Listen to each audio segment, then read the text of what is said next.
ketika kita mau mengawali tahun ini dari rumah Tuhan, dari baitnya Bapa Yahweh di tempat ini,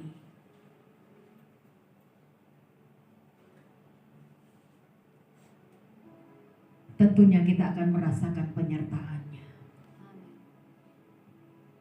Baik di dalam jalan yang rata, yang berliku-liku, apapun yang ada di hadapan kita, Tuhan ada bersama dengan kita. Amin.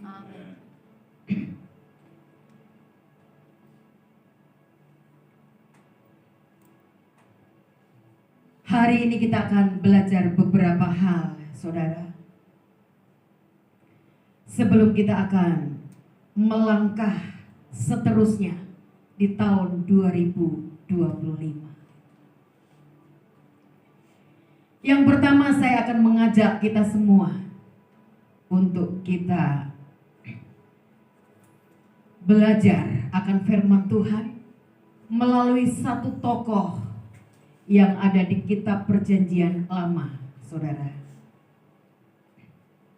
yaitu Abraham. Abraham itu berasal dari Ur Kasdim. Di sanalah dia lahir, di sanalah dia bertumbuh hingga menjadi dewasa, saudara. Namun suatu ketika Tuhan berbicara bahwa dia harus keluar ke Ur Kasdim, menuju ke tanah, keluar dari Ur Kasdim menuju ke tanah Kanaan. Dan kemudian Abraham dengan orang tuanya,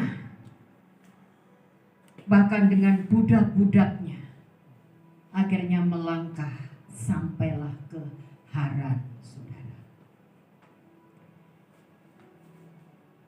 Dan sampai di sana ceritanya, akhirnya orang tua Abraham dipanggil Tuhan. Dan kemudian Tuhan berbicara lagi bahwa Abraham harus menuju ke tanah Kanaan, tanah perjanjian, tanah yang dikatakan di sana penuh melimpah dengan susu dan madu.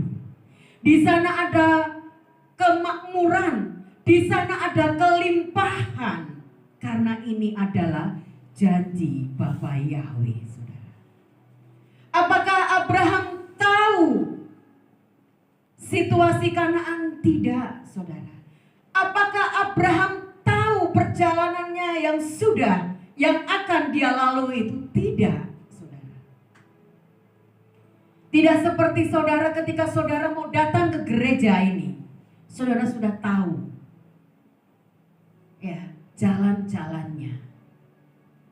Jadi tinggal terus melaju dan sampai ke tempat ini. Tetapi ketika Abraham disuruh Tuhan untuk menuju ke tanah Kanaan, dia tidak tahu jalannya itu seperti apa. Ini merupakan sebuah misteri yang harus dia jalani, saudara, lalui.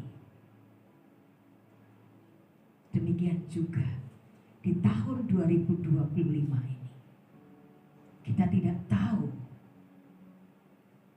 dari detik hari ini sampai nanti di penghujung 31 2025, kita akan mengarungi sebuah perjalanan, akan menjadi seperti apa, ada apa nanti di sana kita tidak tahu, saudara. Walaupun begitu banyak prediksi dunia yang mengatakan berita-berita yang menakutkan, tapi saat ini kita mau menerima dan mengalami berita dari Tuhan. Amin. Walaupun Abraham tidak tahu perjalanannya akan menjadi seperti apa, saudara, ada satu keputusan dan tindakan Abraham yang begitu tepat, dan itu menyenangkan hati Tuhan.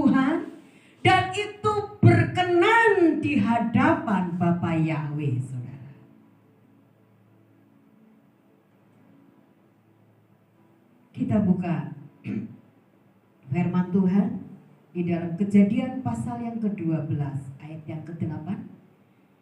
Kita baca bersama-sama, saudara.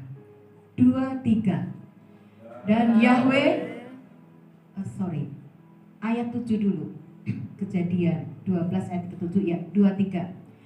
Dan Yahweh menampakkan diri kepada Abram serta berfirman, Aku akan memberikan tanah ini kepada keturunanmu. Di sana Abram membangun mezbah bagi Yahweh yang telah menampakkan diri kepadanya.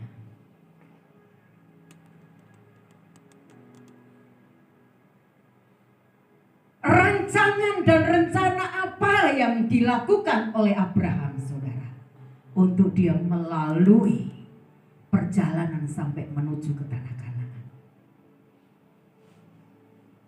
Dari Haran kemudian Abraham sampai ke Sikem. Dari sanalah akhirnya di Sikem pertama akhirnya Abraham membangun sebuah mezbah.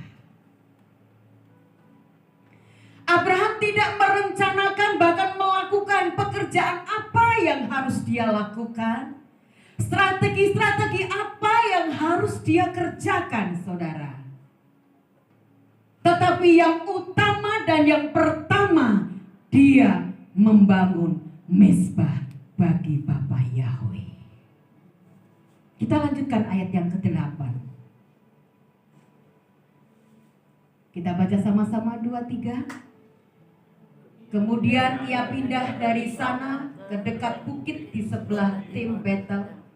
Ia membentangkan kemahnya dengan Betel di arah laut dan Ai di sebelah timurnya.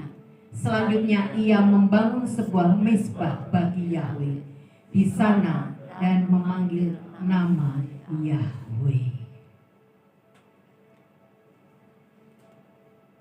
Setiap perjalanan yang dialami oleh Abraham, saudara, yang pertama, yang utama yang dia lakukan, membangun mezbah.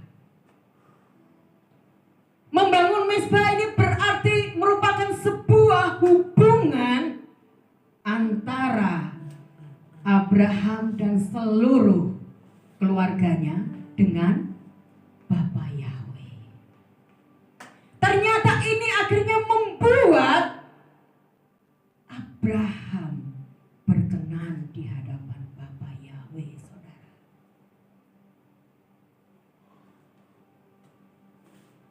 Mezbah, hubungan dengan Tuhan, itu ternyata begitu penting.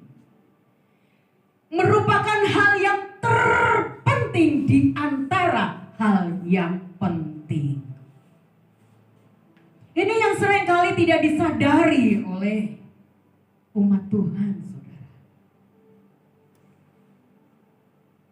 Kadang-kadang ibadah itu dianggap sebuah rutinitas biasa. Kalau sempat ibadah ya ibadah, kalau tidak ya tidak.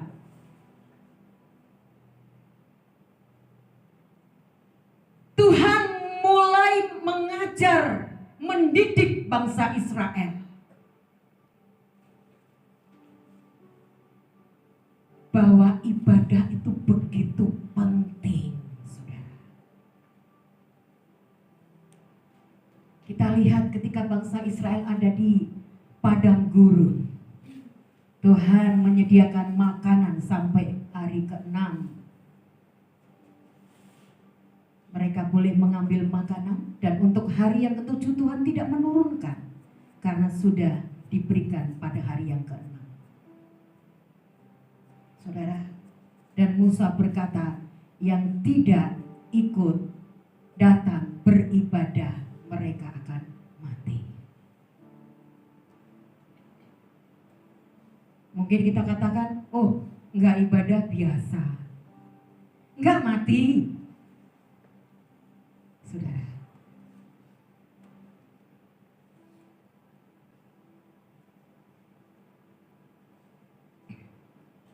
mungkin gak mati secara jasmani kita, saudara. Tapi itu akan membuat roh kita menjadi lemah, padam, kemudian mati. Tidak semua orang Kristen, saudara, memiliki roh yang sehat.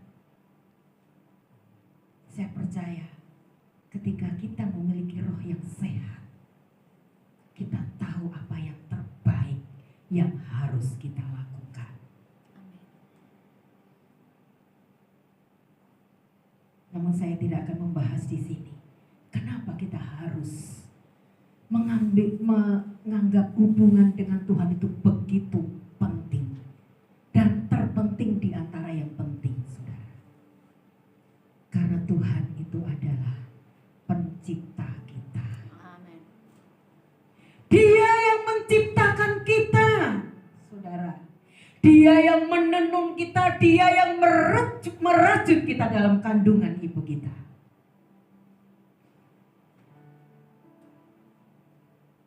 Yang kedua, kenapa mezbah ibadah hubungan dengan Tuhan itu begitu penting?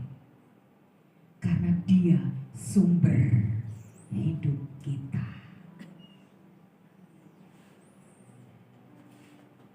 Ya.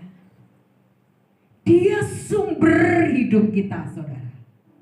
Kalau sumber itu berarti dia seperti mata air yang tidak pernah berhenti mengalir. Kadangkala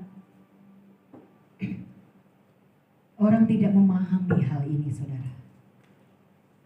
Dianggap bahwa sesuatu yang penting dalam dunia ini lebih dipilih, ya,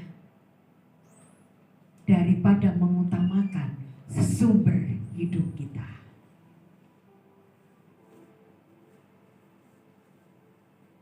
Ya, saya ingat sekali Bapak Gembala terakhir kemarin waktu membagi warisan, saudara. Dapat warisan, ya di sana ada apartemen, ada uang. Ya, semua akhirnya dikuasai oleh sepupunya, saudara. Ya, dan akhirnya Bapak Gembala ambil semua. Ya, yang seharusnya kami punya uang yang cukup lumayan, kira-kira seperti itu. Kenapa bisa merelakan seperti itu? Karena lebih daripada itu, saudara, Bapak Gembala menyadari memiliki sumber kehidupan yang tidak bisa berhenti mengalir. Dan akhirnya warisan yang diambil pun habis sekarang, saudara. Ya.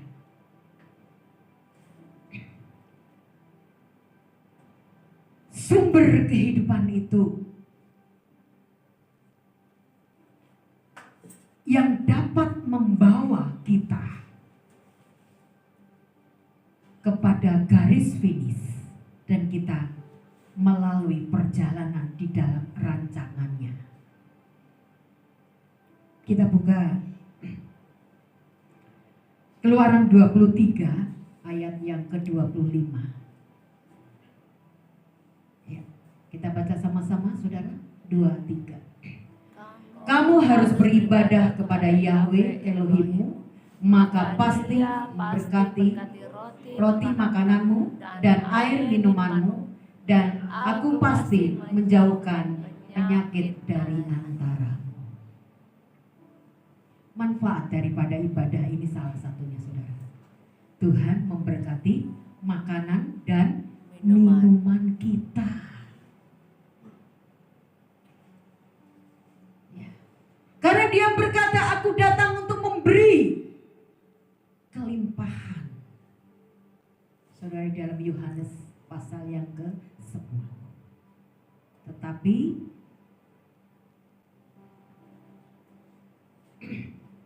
si jahat itu datang seperti apa? Pencuri, saudara.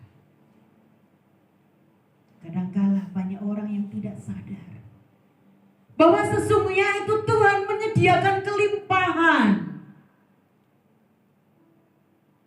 Untuk itu jangan pernah biarkan kelimpahan yang ada, yang disediakan Tuhan bagi kita itu dicuri, saudara. Dengan cara apa? Mencuri waktu kita, mencuri sukacita kita, mencuri damai sejahtera kita. Ya. Kadang-kala kan orang gak sadar, saudara. Ya. Kalau waktunya tuh banyak tercuri oleh si jahat, oleh dunia ini. Dengan cara apa? Dengan cara ya kita ditaklukkan oleh dunia.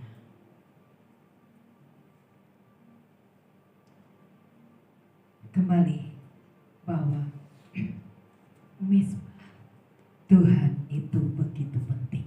Hubungan dengan Tuhan itu begitu penting. Amin. Untuk itu jangan pernah biarkan, saudara, waktu kita, sukacita kita, damai sejahtera kita tercuri. Ya, akhirnya kita tidak menganggap bahwa ini adalah hal yang terpenting dalam kehidupan kita. Ini yang dialami oleh Abraham. Saudara, apakah ketika Abraham menuju ke tanah Kanaan gak ada tantangan? Ada, saudara. Kalau kita terus baca pasal demi pasal, saudara, dalam kitab Kejadian. Tetapi Tuhan terus menyertai. Sempat mengalami yang namanya kekeringan, krisis ekonomi, saudara. Ya, krisis ekonomi bisa disebabkan oleh karena alam, oleh karena dunia, atau disebabkan oleh karena diri kita sendiri. Yang kadangkala itu tidak bisa kita hindari. Namun ketika Tuhan menyertai, sekalipun kekeringan, kelaparan, krisis terjadi, saudara, Tuhan tetap menyertai kita. Abraham tidak mengalami kelaparan, tetapi justru akhirnya dia semakin diberkati dengan luar biasa. Kita tidak tahu apa yang akan terjadi di 2025, saudara. Tapi yang jelas, kita mau Tuhan adalah segala-galanya. Tuhan yang terpenting dalam hidupmu.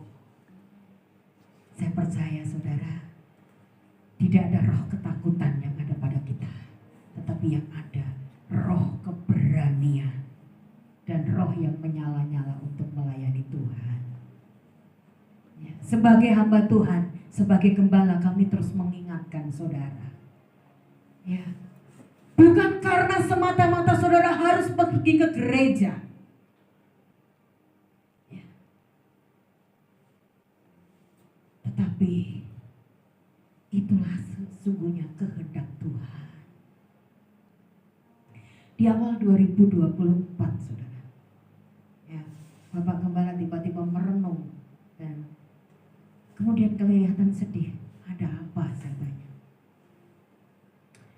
Oh, di tahun ini ada beberapa teman-teman kita hamba Tuhan yang akan berangkat, saudara.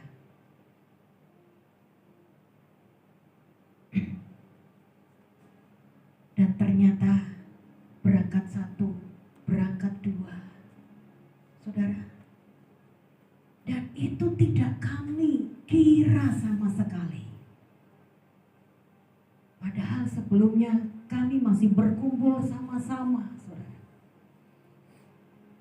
Dan terakhir minggu kemarin, saudara, baru juga dimakamkan lagi. Ya, beliau adalah pendeta yang pernah ikut baksos bersama-sama dengan kita di Parit Pangeran. Pernah singgah ke rumahnya Pak Fari, saudara. Ya, hari Minggu kemarin dimakamkan di Medan. Dan itu yang terakhir. Ya. Bahkan berita-berita yang mengejutkan pun teman-teman kami, saudara, dari Jakarta, dari Bandung, ya, lo kelihatan masih jalan-jalan, kelihatan gak ada sakit, saudara. Tiba-tiba dapat berita mereka waktunya sudah selesai. Dan semua yang dipanggil ini, saudara, umurnya belum mencapai 60. Yang paling tinggi 58, 59. Artinya waktu kita di dunia ini memang terbatas. Ya. Dan itu misteri bagi kita. Kita punya waktu berapa lama kita tidak tahu, saudara. Tapi biarlah waktu-waktu yang ada adalah waktu-waktu yang berharga. Hidup kita berharga di mata Tuhan. Amin. Amin. Yang kedua, saudara, yang pertama tadi Abraham. Kita belajar dari Abraham, ya, bahwa begitu penting hubungan dengan Tuhan, yaitu selalu memiliki mezbah buat Tuhan. Yang kedua, jangan kita mengingat-ingat yang sudah berlalu. Yesaya 43 ayat 18 sampai ke 19. Ya. Kita baca sama-sama sekali lagi dengan suara yang keras, saudara. 2, 3. Janganlah mengingat hal-hal yang sebelumnya atau memperhatikan hal-hal yang dahulu kala. Lihatlah, aku hendak melakukan hal-hal yang baru yang sekarang sedang tumbuh. Tidakkah kamu mengetahuinya? Bahkan aku akan membuat sebuah jalan di padang gurun, sungai-sungai di padang pasir. Ya. Ini merupakan janji Tuhan bahwa Dia akan membuat jalan-jalan yang baru. Yang mungkin itu tidak kita mengerti dan kita tidak pahami, saudara. Karena itu sesungguhnya kehendak dan keinginan Tuhan, saudara, untuk kita dapat menikmati janji-janjinya. Dia sanggup membuka jalan-jalan yang baru. Bahkan sekalipun mungkin saat ini kita mengalami situasi padang pasir, padang belantara, saudara. Dia sanggup membuka jalan-jalan yang baru. Amin. Ada akan perkara-perkara yang besar dan ajaib yang dapat Dia lakukan dalam hidup kita. Namun perlu kita perhatikan, jangan mengingat-ingat hal-hal yang sudah berlalu, yang itu mungkin mengecewakan kita, yang itu mungkin mengkhawatirkan kita, bahkan itu mungkin, saudara, bisa menjadikan kita sakit hati. Ini harus kita tanggalkan. Bagaimana caranya? Jangan diingat-ingat. Ya. Bahkan mungkin kita pernah gagal untuk melakukan kehendak Tuhan, saudara. Dan ketika kita bangkit kembali kepada Dia, Tuhan aja tidak mengingat-ingat, saudara. Untuk itu jangan kita ingat-ingat lagi. Amin. Mungkin sedalam apapun kekecewaan, sakit hati yang pernah kita alami kepada siapapun, saudara, jangan diingat-ingat lagi. Ini tahun yang baru, sesuatu yang baru Tuhan mau kerjakan. Amin. Ya, untuk itu kita tinggalkan, jangan diingat-ingat lagi. Yang ada di sini sumber kehidupan. Amin. Ya. Mungkin kekecewaan, sakit hati itu tidak hanya datang dengan orang yang jauh dari kita.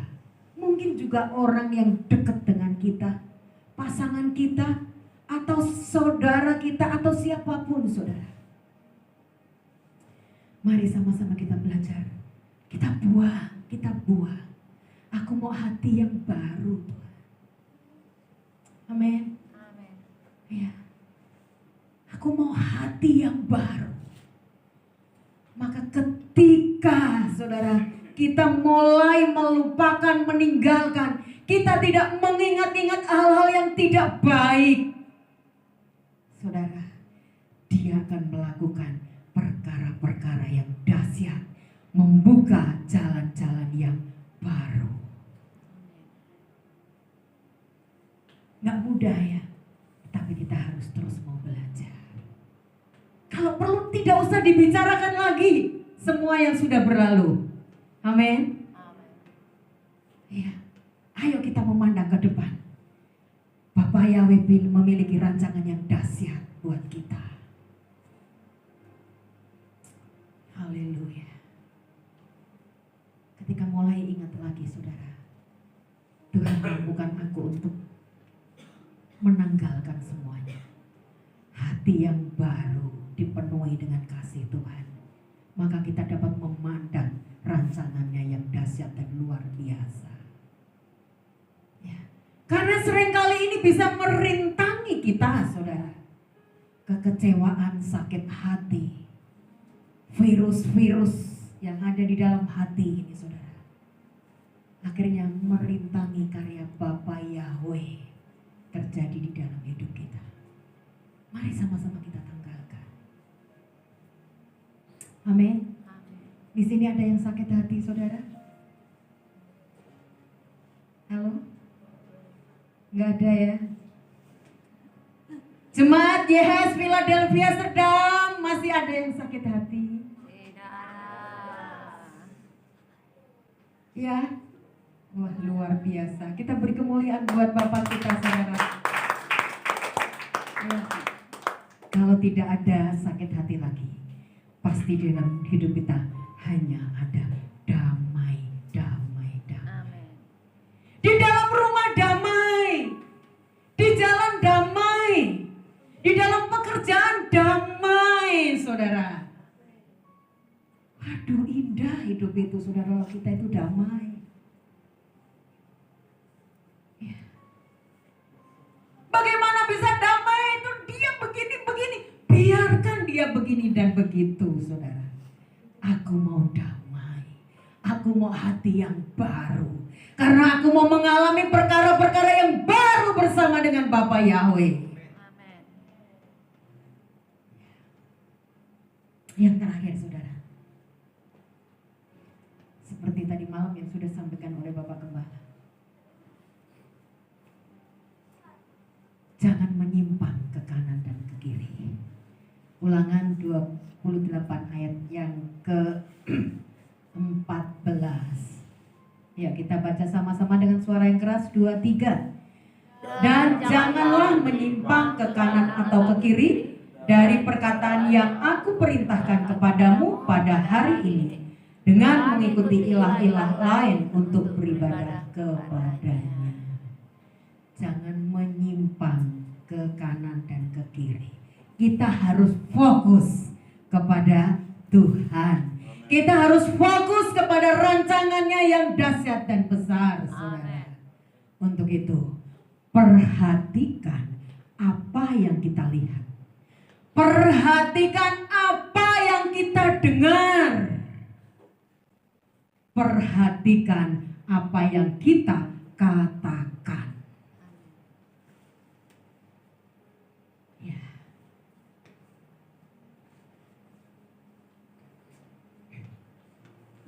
Saya selalu belajar, saudara, untuk belajar mendengar tentang apa kata Tuhan. Ya, suatu saat saya dikatakan, ibu itu begini dan begitu. Saudara, apakah saya marah? Secara manusia harusnya marah. Tapi saya belajar, Tuhan, aku memang tidak sempurna. Ya. Tetapi ketika aku merenungkan, aku tidak seperti itu, Tuhan. Saudara, maka akhirnya hati saya tetap damai.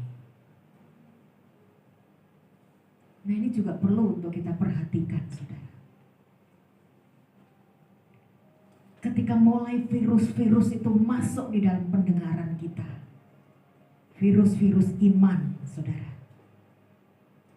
itu bisa menghambat iman kita kepada Tuhan.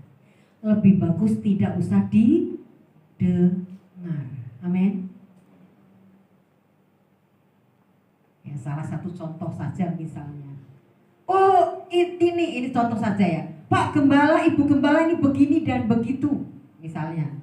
Oh, ini Pastor Fari begini dan begitu.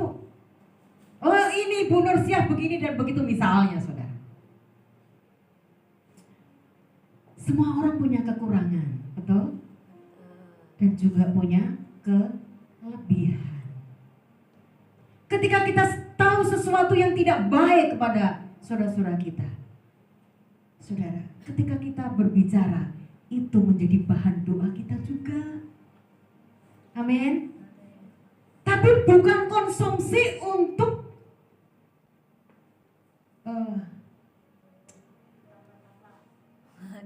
ditambah-tambah. Digosipkan. Gosip. Ya. Tapi itu juga bisa menjadi pelajaran bagi kita. Tapi saat ini saya percaya, ketika saya dan saudara sampai hari ini kita masih sama-sama, kita masih bergandengan tangan, saudara, tandanya kita lebih banyak mendengar apa kata Tuhan. Amin. Amin. Amin. Haleluya. Ya. Saya yakin kalau kita tidak banyak mendengar apa kata Tuhan, kita lebih banyak mendengar apa kata orang, saudara. Langkah kita bisa terhenti. Akhirnya kita menyimpang. Dan kedua, tandanya di dalam hati saya dan saudara ada kasih Bapa Yahweh. Amin. Ya. Ayo terus. Tuhan, waktu yang tersisa ini akan menjadi waktu-waktu yang berharga untuk kita lebih dan lebih lagi menjadi berkenan kepadanya. Bapa Yahweh memberkati kita semua.